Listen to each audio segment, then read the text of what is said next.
Wayland and other towns in this area are 100% septic. What does that mean? That means that the town doesn't have it set up to where they can actually pump your poop. So what do you do? Well, hey guys, it's Ashley. And on this episode of Meet Our Neighbors, we're going to meet my septic guy, Fairbank Septic. It's going to be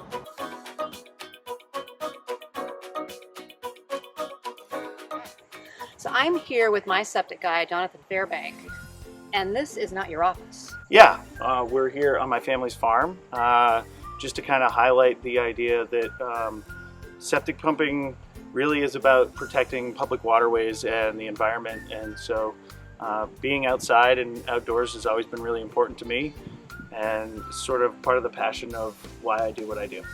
So you have a shirt that says Fairbank Septic Plumbing. Is that just a shirt you made up, or do you happen to have a business? Yes, that is the name of my company, Fairbank Septic Pumping, here in Sudbury, Massachusetts. I've been in business for about 6 years now. Oh, hi neighbor.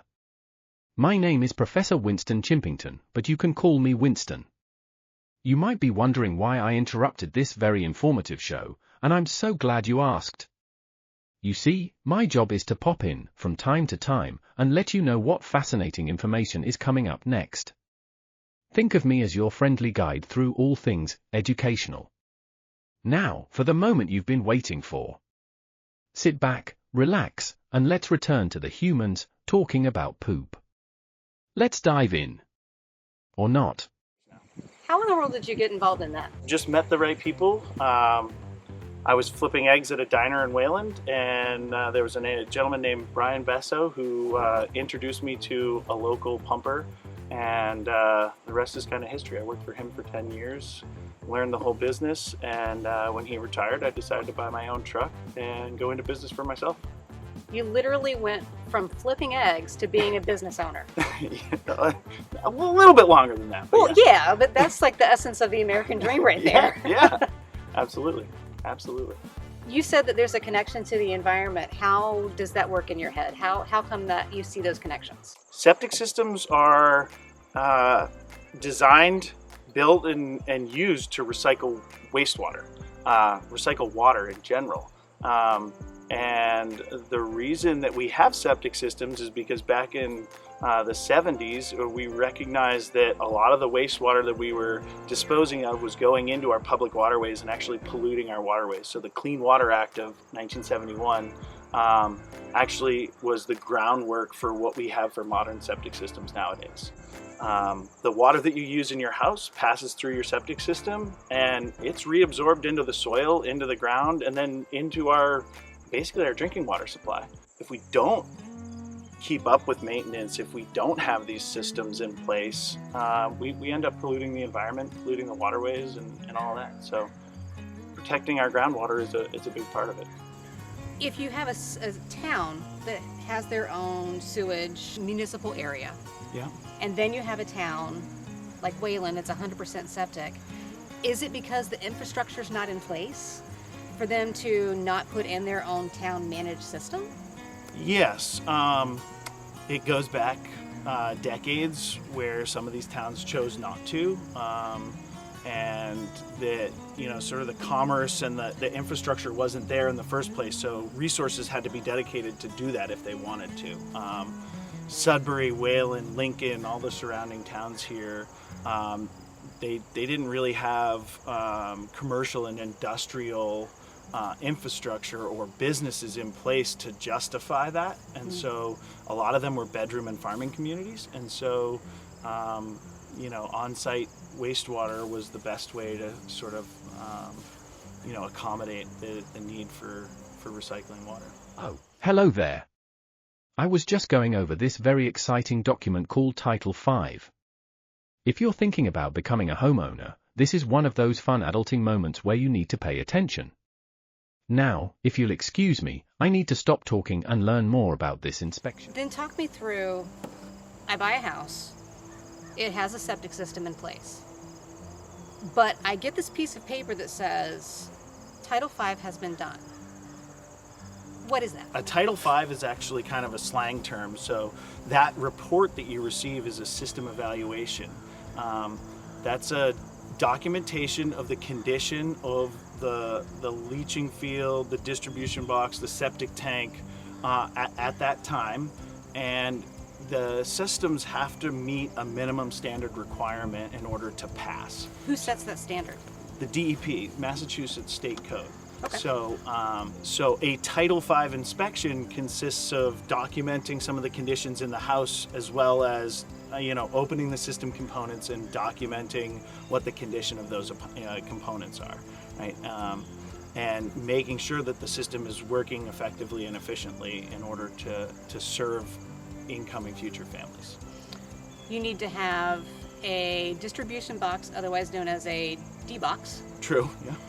Does that literally distribute the waste and the water that's there to a leaching field? Is that what that does? Or how do those components work together? Yes, absolutely.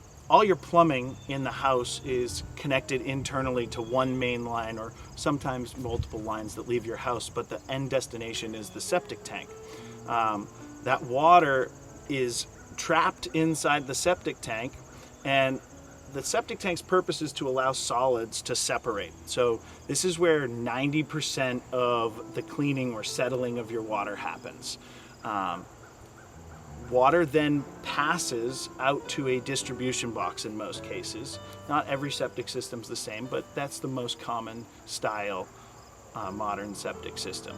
The distribution box, like you described, is exactly for that, distributing the water evenly into a soil absorption system, which come in all different shapes and sizes, but the basic purpose is to allow the water to reabsorb into the soil. The soil is what's actually treating that water and filtering it. So the sand, the soil in the ground is what's the final treatment of the water before that water passes into our groundwater. Like I said, this is all in order to protect it. And you have all sorts of things like pharmaceuticals, fecal coliform bacteria, E. coli, heavy metals, soaps, detergents, all these things that are actually getting trapped in the pores of the soil, in the layers of that soil absorption system or leaching field, and prevented from going into our groundwater, which in all of these communities is what provides us our drinking water. All the communities around here have municipal wells, all right, and that well water is then transported to a water treatment facility. It's cleaned, it's treated, and then it's pumped to your house. When you have to have a new septic system put in, is it the Board of Health that comes and checks it out and they do a perk test? Is that checking to see if the soil can act appropriately, as you were just mentioning? Absolutely, yeah. In the case of a new septic system, you would hire an engineer who's an outside party from the town. The town is the body that permits it and ensures that the work is being done according to and meeting the regulations set forth by the community. And every town's regulations are a little bit different, but the engineer does soil evaluations where they dig deep test holes to determine what the different layers of soil are, and they determine where groundwater is. And then you do perk tests, which is essentially determining the rate at which water passes through the soil. I didn't know that. Yeah, so that's a time basis, right? So you're digging a small hole and you're adding a gallon of water to it, and you're measuring how quickly that water recedes through the soil. Minutes per inch is the measurement they use. Well, this sounds very, very complicated. Is it that complicated for a homeowner when they get the keys and they go to, I mean, let's be honest, use the restroom, and then they think, oh no, if I use the restroom too much, is that going to mess up my system? Because I don't normally have to think about that when the town's in charge. I decided to install my own septic system and I couldn't quite figure it out. Do you think this is really how the system operates? Right, absolutely. And it can be a little daunting to think that you have to maintain this wastewater system. The nice thing is that almost always these things are passive. There are some systems that have mechanical components, and these mechanical components are often there to accommodate properties that are closer to wetlands and waterways and have certain restrictions on size. But 99% of systems are passive, and you don't need to do anything but service them annually or biannually. It's not a super complicated process. Both the engineering and the design and the construction is actually a pretty simple, very old technology, right? It's very basic. Everything runs by gravity. We're allowing water to separate solids, which just naturally happen. The problem comes without a lack of maintenance or understanding of how to use the system.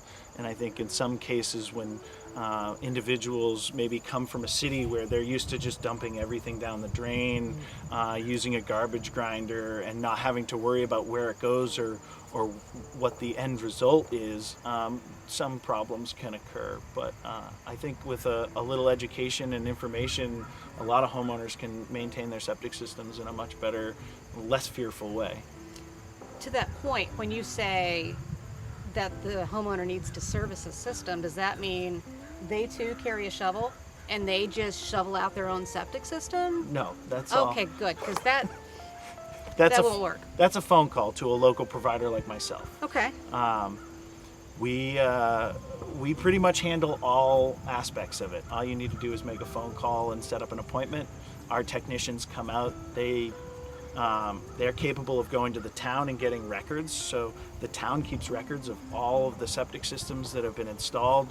They have what's called an as-built. So after construction, there's a map that's drawn with the locations of all the components. So we acquire that. Our technicians come out and excavate the covers. They're there to answer any questions you might have, inform you about the condition of the system, and then remove all the solids, which is the entire purpose of pumping a septic tank. We also, at that point, give you a recommendation on the frequency of pumping, which then we set up automatic reminders and everything, and it should be a pretty much hands-off transaction for you. Is there anything that as a homeowner someone would be able to tell? Let's just say they forgot, I don't know when I last had it pumped. Does their toilet start backing up? How can they tell that I need to call somebody? Yes, in some cases, toilets can start backing up. You can have instances where the septic tank overflows to the surface. These mostly occur with modern systems that have filters installed at the outflow pipe between that septic tank and the distribution box in your leaching field. And these filters help prevent suspended solids, small microscopic stuff from passing through the tank.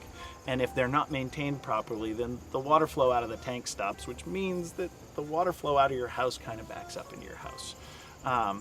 That is a little scary, but a system without that, or a system that's working fine, isn't going to just back up on you all the time without pumping. So every time that you might, sorry guys, clog your toilet, that doesn't mean that you have a system problem. Correct. Okay, so that's good to know.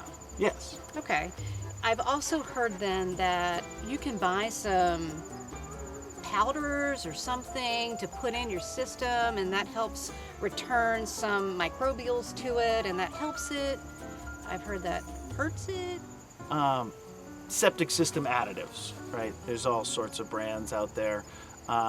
In my experience, they do little to nothing. There's a study by the University of Kansas that was done some time ago that showed that most of these additives had no impact on the system whatsoever, and that some of them were actually harmful. My 2 cents is that every time you have a bowel movement, every time you flush the toilet, you're putting out billions of bacteria from our guts as well. And that's really all the septic system needs to run. And truth be told, it's not really this composting, tank that promotes the growth of bacteria and enzymes. It's just a trap. The only purpose there is to allow solids to separate and build up and then be removed intermittently by someone like myself. So literally Newton, with the laws of gravity, has come in with a colander that you use when you're pouring in a can of beans to separate the solids and the liquids. And between those two, you have a septic system. Correct. Simple Awesome. enough. That makes sense to me. So if I'm a homeowner, I really just need to call and make sure that I get on a schedule and not think about it. It's that simple. It's pretty simple, yeah. If there are one or two things that you could tell a homeowner or a person who's freaking out about, I don't know a thing about septic, what would you say? I think one of the things I would tell them is, find out what kind of system you have. Find out where it is. Educate yourself a little bit about it. And I think once you know more about what's in the ground and kind of how simply it functions, maybe even have a local provider like myself come out and open the tank and show you physically firsthand how it functions. I think people will be a lot more comfortable with it because it is a very simple thing. It sounds like you really do like that education piece. I love it, yeah. I think it's one of the funnest part of my jobs, right? It's going out and meeting people, showing them what I do, and showing an interest in their house as well, right? And I think people that are informed and educated about how a septic system works are much better customers to have because they're not panicking, right? And they're understanding how often it is to pump it and maintain it and what that takes, right? I'm so glad I paid attention and learned about poop traps. They seem simple enough to maintain. This human, Jonathan Fairbank, seems to know what he's talking about. How can I contact him? In a town that doesn't like to have plastic bags, in a town that has water bans, it sounds like that maintaining a septic system and making sure that you're hiring someone to properly manage it really works hand in hand with that eco-friendly ideal. Yeah, absolutely. How can people contact you? You can call our office, you can send us an email, you can find all the information on our website. What's your website? fairbankseptic.com. Pretty simple. Pretty simple. And you get tired of people having poop jokes? No, never gets old. Thank you for educating us. You're very welcome. I grew up helping my grandfather shovel manure into his garden when I was a kid. And for at least 2 weeks, the neighbors would complain because it smelled like poop. So I guess having this conversation is just natural to me. But what wasn't natural at the time was when I bought my house and I had a septic system. I didn't know what to do. So I called Jonathan. And it really made it easy, not to mention I learned. So if you happen to have a septic system, thinking about buying a house, or just want to learn about how this system works, maybe give him a call. Because obviously he knows a lot and he wants to help you. Don't forget to subscribe, like, and share my channel. Who do you think that we should meet next?